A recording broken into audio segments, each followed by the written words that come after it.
ప్రజ్ఞా వైశాఖవేదక్షుభితజలనిధేర్వేదనామ్నోంతరస్థం భూతాన్యాలోక్యమగ్నాన్యవిరతజననగ్రాహఘోరే సముద్రే కారుణ్యాదుద్ధధార అమృతమిదమమరేర్దుర్లభం భూతహేతోః యస్తం పూజ్యాభిపూజ్యం పరమగురుమముం పాదపాతైర్నతోస్మి. ఉపనిషత్తులలో మాండూక్యోపనిషత్తుకు ప్రత్యేక స్థానం ఉంది. మాండూక్యం ఏకమేవాలం ముముక్షూణాం విముక్తయని ముక్తికోపనిషత్తు చెప్పింది. ముముక్షువులకి మాండూక్యోపనిషత్తు ఒకటి చాలంది. ఇక్కడ కనుక వారికి సరైనటువంటి అవగాహన లేకపోయినట్టయితే మిగతా ఉపనిషత్తులు కూడా వాళ్ళు చదువుకోవాలని చెప్పింది. అటువంటి మాండూక్యోపనిషత్తుకి గౌడపాదాచార్యులు స్వయంగా వ్యాఖ్యాన రూపంగా 4 ప్రకరణాలు రచించారు. ఆగమ ప్రకరణం, వైదస్య ప్రకరణం, అద్వైత ప్రకరణం, అలాత శాంతి ప్రకరణం. ఈ గ్రంథ ప్రారంభంలో భాష్యాదిలో మంగళం చేయటం సంప్రదాయం. మంగళాదీని మంగళమధ్యాని మంగళాంతాన్ని శాస్త్రాన్ని ప్రథంతే అన్నారు మహాభాష్యకారుడు. అవి ప్రథంతే అంటం చేత మంచి వృద్ధిని పొందుతాయి, అలా మంగళం చేసినటువంటి గ్రంథాలు అని అర్థం. అధ్యేతలు పాఠకులు అందరూ కూడా వృద్ధిని పొందుతారు అని కూడా అన్నారు. అందుకని వారు మొట్టమొదట్లో భాష్య ప్రారంభంలో ప్రజ్ఞానం సుప్రతానైః స్థిరచర నికర వ్యాపిభిర్వ్యాప్య లోకాన్ భుక్త్వా భోగానుస్తవిష్టాన్ పునరపితిషణోద్భాసితాన్ కామజన్యాన్ పీత్వా సర్వాన్ విశేషాన్ సపితి మధుర్భుంగ్ మాయయా భోజయన్నో మాయా సంఖ్యాతురీయం పరమమృతముజం బ్రహ్మయత్తన్నతోస్మి అని బ్రహ్మ నమస్కారాత్మకంగా ఒక మంగళం చేశారు. రెండో శ్లోకంలో విగత గుణగణ పాత్వసౌనస్తురీయ అని అంటూ ఆ బ్రహ్మను మనం రక్షించుగాక అని చెప్పారు. మరి మంగళాంతం కొన్ని గ్రంథాల్లో ఆదిలో మంగళం చేసినవి ఉన్నాయి, కొంతమంది అంతంలో మంగళం చేసిన వాళ్ళు ఉన్నారు, మధ్యలో కూడా మంగళం చేసిన వారు మరో కొంతమంది ఉన్నారు. ఇప్పుడు వీరు ఈ గ్రంథాదిలో ఈ రకంగా మంగళం చేసి చివర్లో అలాత శాంతి ప్రకరణం చివర్లో అజమపి జనియోగం ప్రాపదైశ్వర్యయోగాత్ అగతి జగతి మత్తాం ప్రాపదేకం హ్యనేకం వివిధ విషయగ్రాహి ముగ్ధే క్షణానాం ప్రణత భయవిహంతృ బ్రహ్మయత్తన్నతోస్మి అనంటూ చివరిలో కూడా బ్రహ్మ నమస్కారాత్మకమైనటువంటి మంగళం చేశారు. అక్కడ ఆ శ్లోకంలో వారు మాట్లాడుతూ అజమపిజని యోగం ప్రాపదైశ్వర్య యోగాతు బ్రహ్మ జన్మజరామరణ ప్రవాహరహితమైనటువంటిది, నిత్యశుద్ధ భుక్తముక్త స్వభావమైనటువంటిది, సత్యజ్ఞానానందాత్మకమైనటువంటిది అనే లక్షణాలు ఉపనిషత్తుల్లో అడుగడుగునా మనం వింటూనే ఉన్నాం. అయినప్పటికీ అజమపి జనియోగాత్ ప్రాపదైశ్వర్యయోగాత్ జనియోగం ప్రాపత ఐశ్వర్యయోగం చేత అంటే మాయాప్రభావం చేత ప్రకృతి తన యొక్క దైవీహ్యేష గుణమయీ మమ మాయా దురచ్చయ ప్రకృతిం స్వామధిష్టాయ సంభవాం మ్యాత్వమాయ అంటూ గీతాచార్యుడు అక్కడక్కడ ప్రకృతి సంబంధాన్ని కూడా పరమాత్మకి సూచిస్తూ వచ్చారు. అదే ఐశ్వర్యం. దానివలన ఆయన అజమపి జనియోగం తను మళ్ళీ తిరిగి ఆవిర్భవించినట్లుగా కనపడ్డారు. అంటే సృష్టిలో తన ఏర్పరిచినటువంటి సృష్టిలో తను అంతర్యామిగా ప్రవేశించటమే జనియోగం. అంటే అజమపి జనియోగం ప్రాపత అట్లా జన్మ కలవాడి వలె జన్మవానివ లక్ష్యతే జన్మ కలవాడా అన్నట్టుగా పరమాత్మ కనపడ్డారు. అగతి జగతి మత్తాం ప్రాపదేకం హ్యనేకం అగతి ఆయనకి ఎక్కడా కూడా సర్వవ్యాపకమైనటువంటి దానికి వేరే గతి అంటూ ఏముంటుంది, గమనం అనేది ఏముంటుంది? పరిచ్ఛిన్నులైనటువంటి జీవులు మనం ఉన్నామంటే ఇక్కడి నుంచి అక్కడికి, అక్కడి నుంచి ఇక్కడికి, ఆకాశంలో పక్షులు ఎగురుతూ ఉండటం, ఇలాంటివన్నీ కూడాను ఉంటూ ఉంటాయి. సర్వవ్యాపకమైనటువంటి పదార్థానికి గతి ఉండదు కదా. కానీ అగతి జగతి మత్తాం, ఆయన కూడా గతిమత్తాం అన్నారు. అంటే అది ఎలా కుదురుతుంది అని మనం ఆలోచించినట్లయితే, వారు బ్రహ్మసూత్రాల్లో 4వ అధ్యాయం 4వ పాదం 10వ అధికరణంలో బాదరి, జైమిని, బాదరాయణ మహర్షుల యొక్క అభిప్రాయాలతో ఒకానొక అధికరణంలో కొంత విచారణ జరిగింది. దాంట్లో బాదరి మహర్షి ఏమన్నారంటే, జ్ఞానులు సంకల్పాదేవాస్య పితరస్సముత్తిష్టంతే అనేటటువంటి ఒక వాక్యాన్ని పురస్కరించుకుని, మన సంకల్ప మాత్రం చేతనే వారి పితృదేవతలు ఒకవేళ ఏదైనా లోకాంతరాలలో ఉన్నట్లయితే అక్కడి నుంచి ఉత్తమ లోకాల్లోకి వాళ్ళు వెళ్ళిపోతారు అని ఒక మాట అన్నారు. ఒక వాక్యాన్ని తీసుకుని విచారించారు ఆ సూత్రాల దగ్గర. అంటే జ్ఞానులకు ఆ రకమైనటువంటి మనస్సంకల్పం, మనస్సు ఉందన్న సంగతి దానివలన తెలిసింది. జైమిని మహర్షి అన్నారు, మనస్సే కాదు శరీరేంద్రియాలు కూడా ఉన్నాయి, ఏకధా భవతి త్రిధా భవతి అని వాక్యాంతరాలు చాందోగ్యం, బృహదారణ్యకం వాట్లల్లో. కాబట్టి ఆయన శరీరేంద్రియాలు కూడా ఉన్నాయని ఆయన అన్నారు. ఇవన్నీ కుదురుతాయా అని ఆశంకించినటువంటి బాదరాయణ మహర్షి ద్వాదశాహవత ఉభయం అనే సూత్రంలో ద్వాదశాహ క్రతువు ఏ రకంగా 2 విధాలా కూడా ఉపయోగిస్తుందని మీమాంసలో మనం అనుకుంటూ ఉంటామో, అలాగా 2 కూడా కుదురుతాయి అని వారన్నారు. ఈ రకమైనటువంటి సంభాషణ అంతా, ఈ రకమైన వ్యవహారం, శాస్త్రార్థ విచారం అంతా కూడాను సూత్రభాష్యంలో కనపడుతోంది. అందువలన వీరు అగతిచ గతిమత్తాం, అలాగే గతి లేకపోయినప్పటికీ కూడాను గతి కలిగినట్టుగా వారు కనపడుతూ ఉండడం అనేది కూడా ఆ బ్రహ్మ అలాగా ఉంటూ ఉంటుంది. అగతి జగతి మత్తాం ప్రాపదేకం హ్యనేకం, ఏకమేవా ద్వితీయం అనేటటువంటి వాక్యం ఏకమని చెబుతుంటుంటే వారు అనేక విధాల ప్రపంచంలో ఆవిర్భవించడం చేత అనేకత్వాన్ని కూడా పొందినట్టుగా అది కూడా చెప్పింది.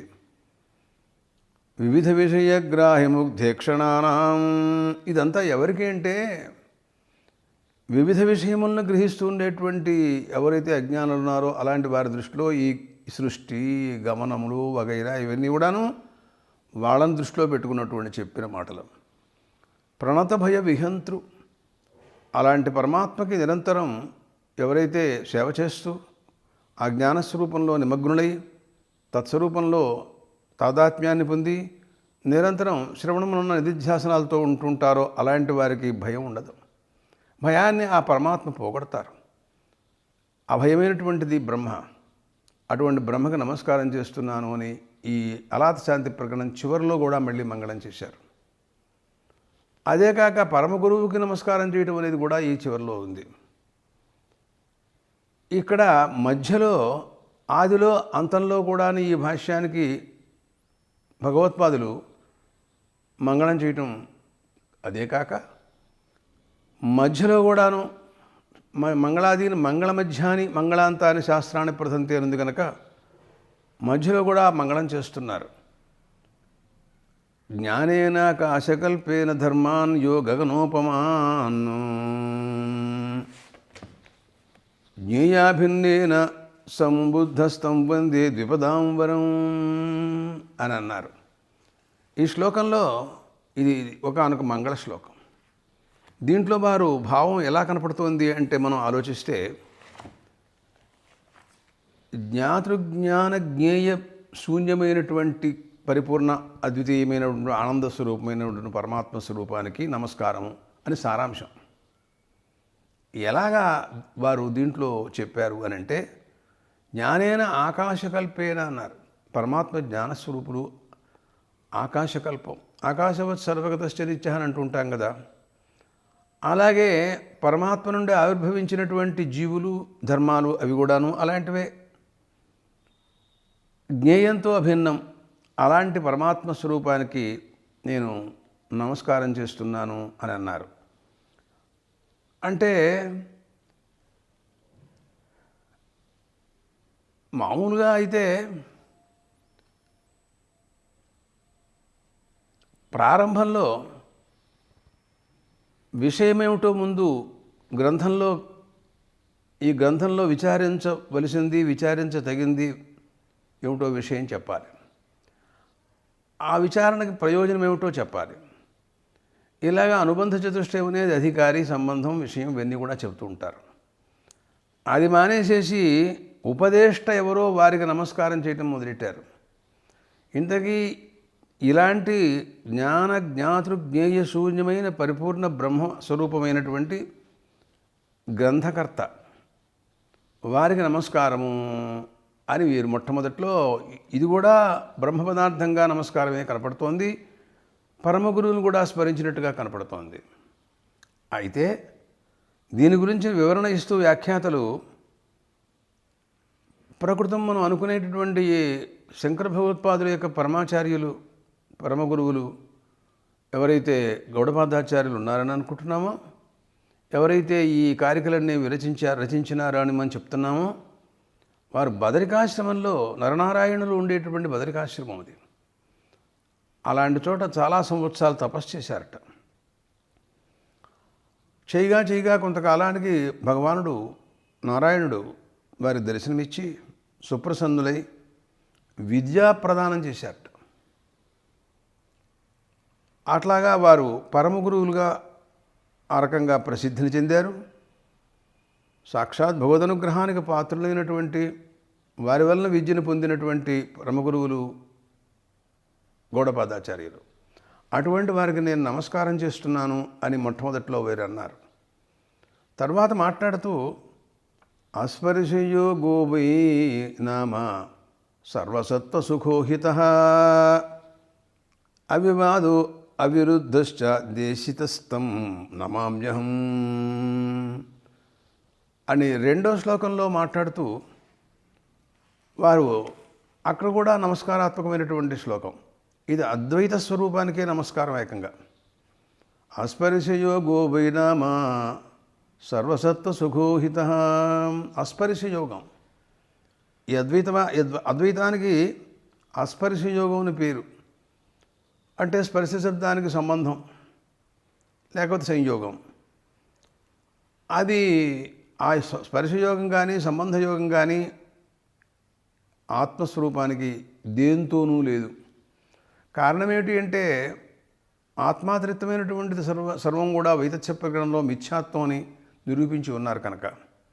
లేనప్పుడు రెండవదో లేనప్పుడు ఇంకో దాంతో స్పర్శకి సంబంధం ఏముంది అసలు? రెండోదే లేనప్పుడు రెండు పదార్థాలు ఉన్నప్పుడు మనం దాంతో స్పర్శ ఉంది అని మనం చెప్పచ్చు. పుస్తకంతో హస్తానికి సంయోగం అలా లేదు కదా. లేనప్పుడు ఇంకా స్పర్శతో సంబంధమే లేదు కదా. అటువంటిది ఆత్మస్వరూపం. అది ఎలాంటిది మనం ఆలోచించినట్లయితే సర్వసత్వ సుఖోహిత అన్నారండి. సత్వశబ్దానికి ప్రాణులు అని అర్థం, జీవరాశి, జీవకోటి. సర్వప్రాణి వర్గానికి హితమైనటువంటిది, ఎంతో సుఖకారణమైనటువంటిది. ఈ అద్వైతం సర్వ ప్రాణులకు సుఖకారణం అంటంలో తప్పేం లేదు. ప్రపంచకంలో సుఖాన్ని కోరుతూ ఉండేటటువంటి వాళ్ళు కొంతమంది ఉన్నారు. మనం ఏదైనా ఉత్తమ స్థితిని పొందాలి అనుకుంటూ తపస్సు చేస్తూ ఉంటారు కొంతమంది. కానీ వాళ్ళు చాలా క్లేశాలు అనుభవిస్తుంటారు, బాధ అనుభవిస్తూ ఉంటారు. అలాంటి కాకుండా ఇది అందరికీ కూడాను అలాంటి క్లేశాలు లేకుండా సుఖాన్ని ఇచ్చేటటువంటిది అద్వైతం, ఆత్మస్వరూపం అన్నమాట.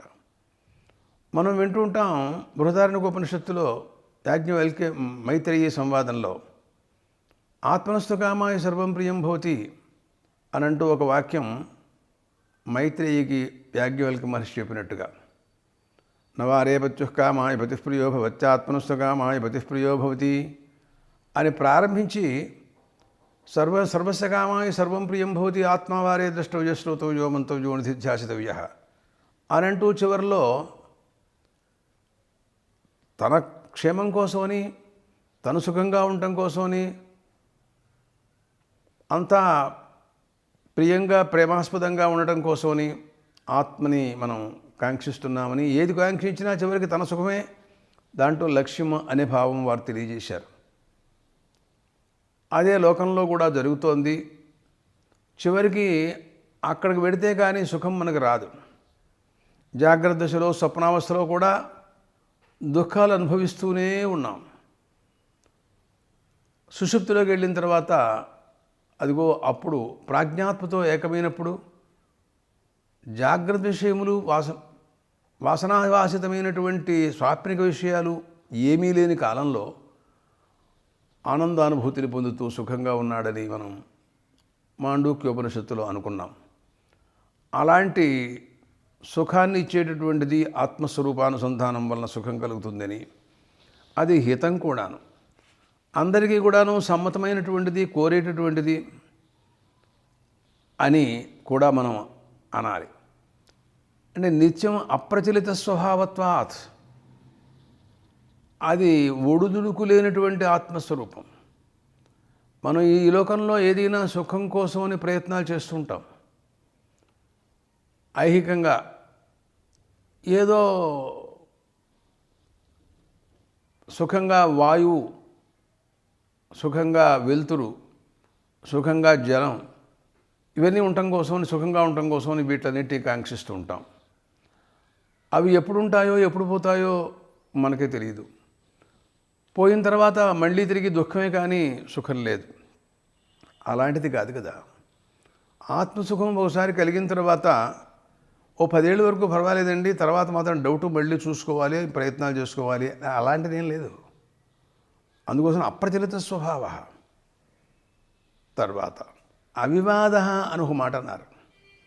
ఇదంతా, ఈ వాక్యం అంతా కూడా ముందు ముందు చెప్పబోయేటటువంటి శాస్త్రానికి చాలా నాంది వచనాలు లాంటి వచనాలు ఇవన్నీ కూడాను. దాంట్లో చేత ఈ అద్వైతానికి ఎవరితోనూ వివాదం లేదన్నారు. అదేంటండి, అసలు ఉన్నదే దీంతో కూడా అందరికీ వివాదం. నైయాయికులు ఒప్పుకోరు, సాంఖ్యులు ఒప్పుకోరు, ఇంకా మిగతా వాళ్ళు ఎవరైనా అద్వైతానికి కొంచెం దూరంగా ఉంటారే. అటువంటి పరిస్థితుల్లో వివాదం లేదంటారు మీరు. ఏమిటన్నారు? వాళ్ళకి అద్వైతం పట్ల వివాదం ఉందేమో కానీ వాళ్ళ పట్ల మాకేమీ వివాదం ఏం లేదే. కాబట్టి సమన్వయానికి మేము సిద్ధంగానే ఉన్నాం. వారి మతాన్ని ఖండించి అద్వైతాన్ని స్థాపించిన తర్వాత మళ్ళీ తిరిగి విరోధం ఏముంది? అవివాద అవిరుద్ధ, విరోధము లేదు, సాంఖ్యులతో లేదు, మరో వాళ్ళతో లేదు, ఎవరితోనూ లేదు. అందువలన ఆ రకంగా మాండూక్యోపనిషత్తు చేత ఉపదేశించబడినటువంటి ఆత్మస్వరూపం, అటువంటి అద్వైతం, ఆ మాండూక్యోపనిషత్ ప్రతిపాదితమైనటువంటి ఆత్మస్వరూపాన్ని, ఆత్మతత్వాన్ని, అద్వైతాన్ని నమామ్యహంతి అని దానికి నమస్కారం చేస్తున్నాను అన్నారు. తర్వాత ఈ ప్రకరణానికి వీరు అలాత శాంతి ప్రకరణం అని పేరెట్టారు. దీని గురించి కొంచెం విచారించవలసినటువంటి అవసరం ఉంది. ఇది ఏమిటి, ఎందుకు ఇలా పెట్టారు అని విచారణ. అంటే అలాతం అంటే లా ఆదానే ధాతువు కంటే ఏర్పడినటువంటి నైఘటితమైనటువంటి రూపం. అంటే తీసుకుంటే కాల్చేస్తుంది కాబట్టి నువ్వు తీసుకోమోక, లాతం అంటే తీసుకోబడింది, తీసుకోబడితే కాలుస్తుంది. ముట్టుకుంటే నిప్పు కాలుస్తుంది కదండి. అందుకోసం నువ్వు ముట్టుకోమోక అలాతం అంటే కొరివి అని అర్థం. జ్వాల, ఉల్కా శాంద్రంగత జ్వాల అని అంటాం. ఉల్కా ఒకప్పుడు దాన్ని గిరగిరా తిప్పుతూ ఉంటాం. అది దీపావళి పండుగప్పుడు కొంతమంది కొన్ని తిప్పుతుంటారు, రవ్వలు వస్తుంటూ ఉంటాయి. కొరిని కూడా అట్లా తిప్పుతూ ఉంటారు, అటు ఇటు రవ్వలు పట్పట్లాడుతూ ఉంటాయి. అవి ఒకే చోట కనుక ఉన్నట్లయితే శాంతిస్తాయి. అది కనుక శాంతించినట్టయితే మనకి వస్తే మనకు భయం, అది లేకపోతే శాంతి అనే అభిప్రాయంతో అలాత శాంతి ప్రకరణం అని పేరెట్టారు. ఏంటి కానీ దానికి అర్థం ఏంటి అని అంటే ఏం లేదు. ఇప్పుడు సృష్టి ఆత్మనాకాశ సంభూత అనేటటువంటి వాక్యం ప్రకారంగా సృష్టి జరిగినట్టుగా మనం వింటున్నాం. అన్ని ఉపనిషత్తుల్లోనూ ఇంచుమించుగా సృష్టివాదం ఉంది. దాంట్లో మనం ఉంటూ భౌతిక ప్రపంచంతో సంబంధం పెట్టుకుని దాన్ని మనం ఉపయోగించుకుంటూ వ్యవహరిస్తున్నాం. ఒకప్పుడు అది మనని లాగుతోంది. ఎందుకంటే మనస్సుకి విషయముల పట్ల అవగాహన ఉన్నప్పుడు ఇంద్రియముల ద్వారా విషయాల్ని స్వీకరించటం, వాటితో అనుభవాన్ని, తద్వారా ఒకప్పుడు మంచి, ఒకప్పుడు చెడు, ఒకప్పుడు సుఖం, ఒకప్పుడు దుఃఖం, ఇవన్నీ మనకి తటస్థపడుతూ ఉన్నాయి. ఇటువంటప్పుడు ఇదంతా కూడా ఈ ప్రపంచంలో మృల్లోహ విస్ఫులింగాదు అనే అద్వైత ప్రకటనలో ఒక శ్లోకం చెప్పారు. ఇవన్నీ కూడాను వారు సృష్టి క్రమంలో ఇవన్నీ ఏర్పాటు చేశారు. ఇవన్నీ పరమాత్మ స్వరూపాన్ని దగ్గరగా చేరటం కోసం ఉపాయ సోవతారాయ నాస్తిభేద కథంచిన అనే వాక్యంలో అద్వైత ప్రకటనలో ఒక ఉపాయంగా మీకు నేను ఆత్మస్వరూపాన్ని దగ్గరికి తీసుకెళ్ళటం కోసం చేసిన ప్రయత్నము అని అన్నారు వారు. ఆ రకంగా మనం ఈ దీంట్లో ప్రవర్తిస్తున్నాము అంటే వీట్లల్లో ఉన్నప్పుడు మనం ఒక రకమైనటువంటి ఉద్వేగాన్ని, సుఖాన్ని, దుఃఖాలన్నీ అనుభవిస్తూ ఉంటాం. కానీ ఇవి కనుక శాంతించినట్టయితే నీకు ఆత్మవస్తువు ఒకటే మిగులుతుంది, అలాత శాంతి. అలాతం లాంటిదన్నమాట. నిప్పు రవ్వలు పైకి వస్తున్నట్టుగా కనపడుతున్నటువంటి కొరివి దృష్టాంతం. దాంట్లోంచి మీద పడుతున్నట్టుగా కనపడుతున్నాయి కొన్ని రవ్వలు. అవి కాలుస్తాయేమో అని భయం మనకి. అవి కనుక ఆగిపోయినట్టయితే భయం లేదు.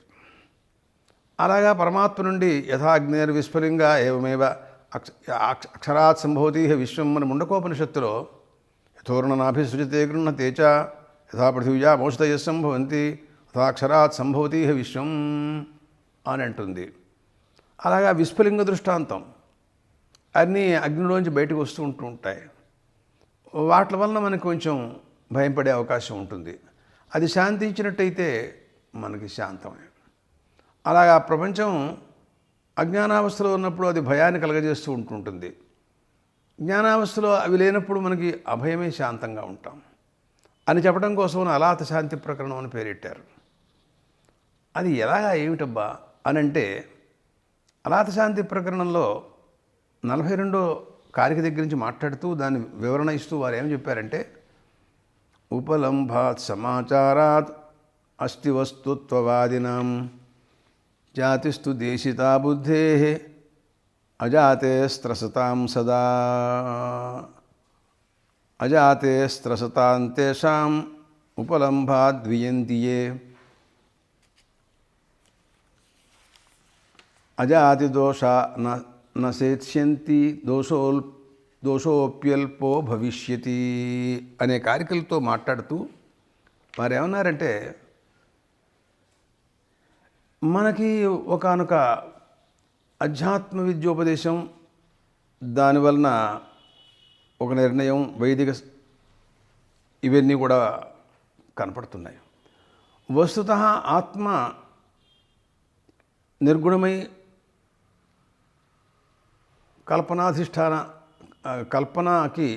కల్పనా శూన్యమై సర్వకల్పనలకు అధిష్టానంగా ఉంటూ ఇలాంటిదంటూ మనం చెబుతున్నాం. అయినా మళ్ళీ తిరిగి జగత్కారణం జన్మాద్యస్యతః యతో వా ఇమాని భూతాని జాయంతే అనే వాక్యాలేమో మళ్ళీ సృష్టిని గురించి మాట్లాడుతున్నాయి. అంత గొప్ప ఆత్మస్వరూపం అయినప్పుడు ఈ సృష్టిని గురించి అవి చెప్పాల్సిన పని ఏమిటబ్బా? ఈ ఉపదేశం ఎందుకు చేస్తున్నట్టు ఈ పనంతా అనేటటువంటి ఆలోచన. ఉపలంభాత్ సమాచారాత్ అస్తి వస్తుత్వవాదిన. వస్తుత్వవాదులు ఉన్నారు కొంతమంది, అంటే వర్ణాశ్రమాది ధర్మ సమాచరణాత్. కొంతమంది ఈ సృష్టిని ఆధారంగా చేసుకుని దీనిపైన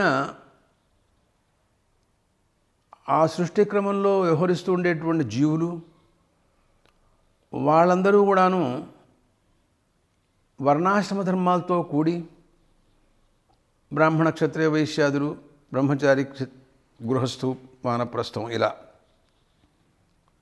వాళ్ళ ఆచారాలని ఆధారంగా చేసుకుని ఆత్మ ఒకటి ఉన్నది, కానీ దానికంటే ఇదంతా కూడా ఈ ప్రపంచం అంతా కూడా ఉందనేటటువంటి సత్యత్వ బుద్ధి పెట్టుకుంటూ ఇలాగా ప్రపంచం పట్ల, ప్రపంచంలో వ్యవహరించటానికి తగినటువంటి ధర్మములు, చాతుర్వర్ణ్యం మయా సృష్టం గుణకర్మ విభాగశః తస్య కర్తారమపి మాం విద్ధి అకర్తారమవ్యం అని గీతాచార్యుడు చెప్పినట్లు వర్ణాశ్రమ ధర్మాలు బోధించేటువంటి వాక్యములు, ఈ అధ్యాస ఏతత్ ప్రయుక్తమైనటువంటి విధి నిషేధ వాక్యాలు, సోమేనది చేత అగ్నిహోత్రం జుహుజాత్ స్వర్గకామః ఇలాంటి విధివాక్యాలు, అలాగే నసురాం పిబేతు నకళంజం భక్షయేతు మాహింస్యాత్ సర్వభూతాని నిషేధవాక్యములు, వేట్ల పట్ల ఎంతో ఆసక్తి, ఆగ్రహము కలిగినటువంటి వాళ్ళు ఉన్నారు. కొంచెం మందాత్మలు వీళ్ళు. అంటే పరిపూర్ణమైనటువంటి ఆత్మస్వరూపం వాళ్ళకి తెలియదు. వాళ్ళు ఆత్మని ఆచ్ఛన్నం చేసి కనపడనివ్వకుండా తద్వారా ఏర్పడినటువంటి ప్రపంచంలోనే వ్యవహరిస్తూ ఇదంతా ఒక పరమార్థం అనుకుంటూ వ్యవహరించేటటువంటి వాళ్ళు ఉన్నారు. వాళ్ళు స్థూలబుద్ధి, శ్రోత్రియా స్థూలబుద్ధిత్వాత్ అని అన్నారు. అటువంటి వాళ్ళు ఉన్నారే, వాళ్ళ కోసమని ఈ సృష్టి క్రమము, తద్వారా వారికి ఉండేటువంటి ధర్మాలు, వాటినన్నింటినీ కూడాను నిరూపించడం కోసమని ఈ సృష్టి క్రమాన్ని, వేదవాక్యములు, ఈ వ్యవహారము, కర్మకాండ అంతా ఇంచుమించుగా నిరూపించడం కోసమని ఈ సృష్టిని చెప్పడం కోసం బయలుదేరింది. ఇదంతా అలాత లాంటిది. వాళ్ళు ఏమిటండి వాళ్ళ సిద్ధాంతం ఏమిటి అని మనం అడిగితే, జాతిస్తు దేశితా బుద్ధేర్ అజాతే స్త్రసతాం సదా. అజాతివాదం ఉంది, ముందు చెబుతారు. ప్రధానంగా ఇదే ముందు ప్రధానం, ఈ ప్రారంభం నుంచి ఉంది. అంటే పరమాత్మకి జన్మ లేదు, అలాంటి పరమాత్మ స్వరూపం పట్ల వాళ్ళు భయపడుతూ ఉంటారట. అదేమిటి? యోగినో బిభ్యతి హ్యస్మాత్ అభయే భయదర్శినః అని అంటూ అద్వైత ప్రకరణంలో 29వ కారికలో ఇదివరకు మనకు ఒకసారి చెప్పారు. కర్మయోగులైనటువంటి వాళ్ళు భయపడుతుంటారట. ఎందుకని? దీనివలన అభయే భయదర్శినః, అభయమైనటువంటి పరమాత్మ పట్ల వాళ్ళకి భయం. అదేమిటండి? అభయమైన తర్వాత ఇంకా భయం ఏమిటి అసలు? అభయం అంటేనే మనకు అవసరం కదా. అంటే వీరంటారు ఇక్కడ అజాతే స్త్రసతాం సదా, అజాతే స్త్రసతాం తేషాం ఉపలంభాద్వియంతితే అని అన్నారు. అంటే వాళ్ళ వ్యవహారం ఎక్కడి నుంచి అంటే అధ్యాసపూర్వకంగా బయలుదేరినటువంటి కర్తృత్వం దగ్గర నుంచి వారికి బేస్ అది దాని మీద బయలుదేరుతారు. వాళ్ళు అధ్యాసపూర్వకంగానే వారి కర్మానుష్ఠానాలు, విధివాక్యాలు, నిషేధవాక్యాలు. అది ఎలా బయలుదేరుతుంది అంటే తను బ్రాహ్మణుడు అనేటటువంటి ఒకానొక భావం, అధ్యాస. అనాత్మయందు ఆత్మయందు ఈ కర్తృత్వాది భోక్తృత్వాది బంధాలన్నీ కూడాను ఆరోపించుకుని నేను ఫలానా అనేటటువంటి బ్రాహ్మణ్యాధ్యాస. దానివలన జ్యోతిష్ఠోమాది కర్మల యందు నాకు అధికారం ఉంది, నేను చెయ్యాలి అని వాళ్ళు బాగా దృఢంగా పెట్టుకున్నారు. వేదాలు వర్ణిస్తున్నాయి కదా. దానివలన ఇప్పుడు మనం అమాంతంగా హఠాత్తుగా జన్మరహితమై విధి నిషేధాతీతమై సత్యజ్ఞానానంద స్వరూపమై అవిద్యా సర్వాత్మన నిర్మూలమైనటువంటి స్వరూపాన్ని కనుక పొందినట్టయితే మనం అనుకున్నటువంటి ఈ కర్మలు కానీ, ఈ అనుష్ఠానాలు కానీ, ఈ విధివాక్యాలు కానీ, ఈ నిషేధవాక్యాలు కానీ ఇవేమీ ప్రవర్తించవు. మన బ్రాహ్మణ్యం కూడా పోతుందేమో, అది దెబ్బతీస్తుంది ఈ అద్వైతము, అమ్మ బాబోయ్ అని అనుకుంటూ వాళ్ళు భయపడుతూ ఉంటారట అని అన్నారు కారికల్లో మాట్లాడుతూ. చూద్దాం వారి అభిప్రాయాలు ఎలా ఉంటాయో.